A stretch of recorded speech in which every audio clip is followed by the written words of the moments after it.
Jeremy, you have an interesting job. I do. You're making cheese today. I don't know why, but when I was a kid, I was fascinated about people making cheese.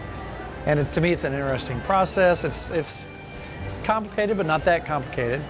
Yeah. It's something that you can do right here in a short amount of time. Today, you're making mozzarella. Explain this. What is the whey and the curds? Explain all that if you want. Definitely. So what they do is they take cow's milk and they culture it with bacteria, thermophilic bacteria. Basically, that gives it the mozzarella flavor, and that's what makes it mozzarella.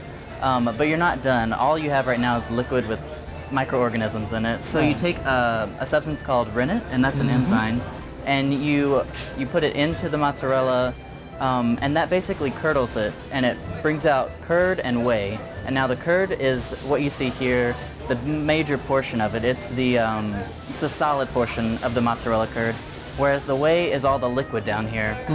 And the whey is actually what you use to make more mozzarella. You can throw that into a batch of milk. But yeah, so that's the mozzarella curd that we're dealing with today. Now take a look here at this segment we did a while back. We used your mozzarella to make our pizza on the Big Green Egg. It was absolutely scrumptious. But I am gonna ask you to step us through that right here. You take your curd that you get in this fashion, and what do you do with it? Step us through it. Basically, you take the big mozzarella curd, you get a reasonable amount. We take about 10 pounds, and then we cube that up into about half-inch cubes. And then what we do is we just pour hot water over it. You want hot water.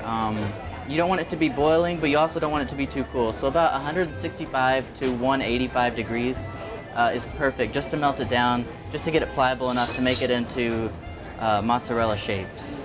This is about 2 quarts. I'm just gonna kind of heat it up for right now because it is a little cold still.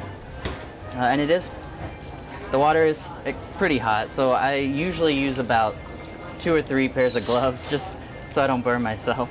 I heated it up to room temperature, and I'm gonna go a little past that and dump it out and add more so I can actually melt it down. We salt it really well, season it, make sure it's perfect. You wanna use about a tablespoon for every pound of mozzarella that's in this bowl. So we have 10 pounds, so we'll use about 10 tablespoons. It's just now starting to melt down.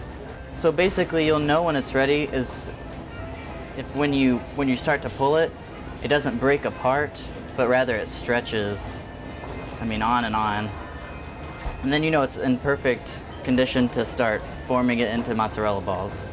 And then we take that, we ball it up, wrap it up, and throw it in some ice. Let it just form up into those mozzarella balls that you see in our store here. All right, they're chilling. They are. Like a villain. And what's the next step here?